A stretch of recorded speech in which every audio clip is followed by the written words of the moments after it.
Chers amis, frères et sœurs, nous voici aujourd'hui autour de la plus belle parole, la parole du lundi, que nous trouvons ce matin, aujourd'hui, dans 2 Corinthiens, le 5e chapitre du 1er verset au 2e verset.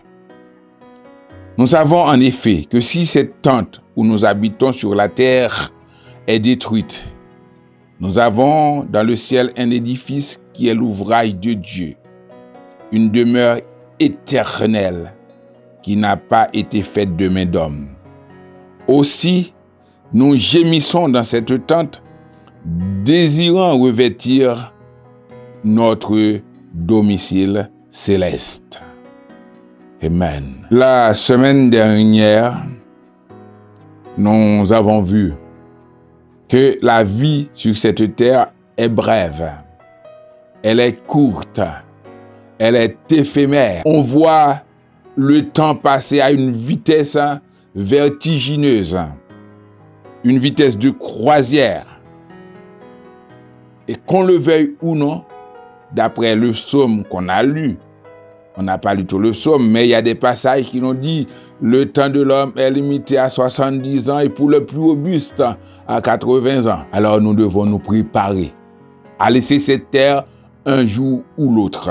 C'est pourquoi l'Écriture déclare, si cette tente où nous habitons est détruite. Nous savons, le mot tente là veut dire notre corps, cet édifice peut dire le corps, notre corps actuel, ou le corps actuel du croyant, ou bien sa vie terrestre en général. Nous devons nous préparer.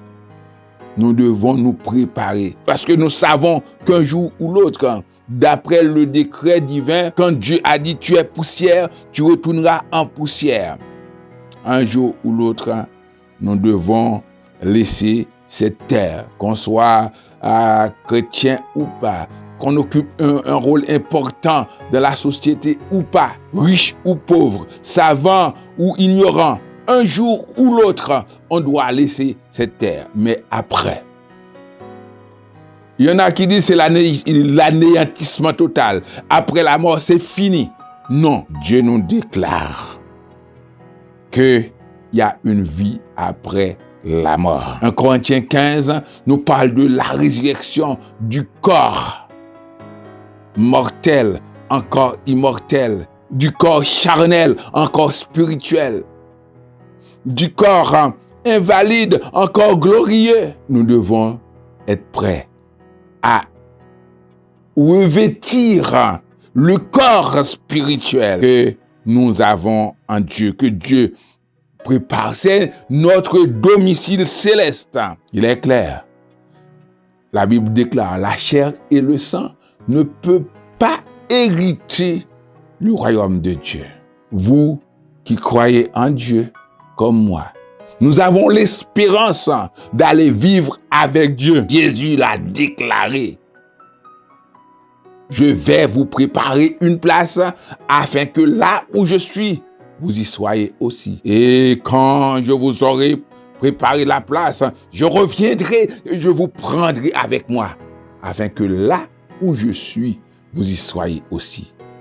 Alors, après les misères, les souffrances sur cette terre, nous devons faire de notre mieux pour aller vivre avec le Seigneur dans notre demeure éternelle auprès de Dieu, dans le ciel.